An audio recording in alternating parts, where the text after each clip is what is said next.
In today's video, I'm going to teach you how to check how long you've been on FaceTime on an iPhone running iOS 18. Whether you're trying to manage your screen time or simply curious about your FaceTime usage, these steps will guide you through viewing your call durations, both during and after your FaceTime calls. To get started, let's focus on checking your call duration during a FaceTime call. When you're on a FaceTime call, you can easily keep track of how long you've been talking by looking at the top of the screen or the call interface. Here you'll find the call timer displayed, showing you the duration of your conversation in real time.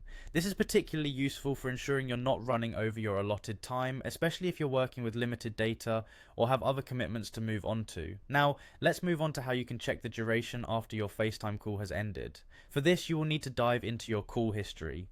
First, open the phone app on your iPhone. Once you're there, tap on the Recents tab. This section logs all your recent calls, and it's where you'll be able to find the details of your FaceTime calls. Look for the FaceTime call you want to check and tap the small I info button located next to it. Once you do, you'll be presented with detailed information about the call, including the exact duration. This feature is particularly handy for keeping track of calls for billing purposes or for simply noting the length of conversations with friends and family. For those of you who are interested in understanding your total FaceTime usage over a period, iOS 18 offers a helpful feature through screen time.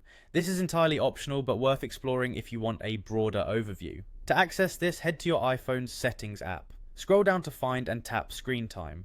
Once you're in, select See All Activity to delve into a detailed report of your device's usage.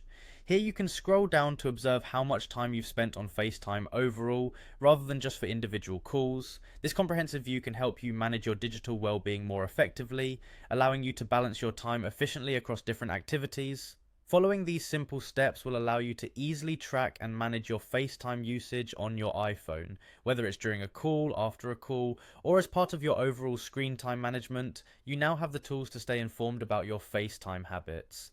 Thanks for watching, and don't forget to like and subscribe for more handy tech tips.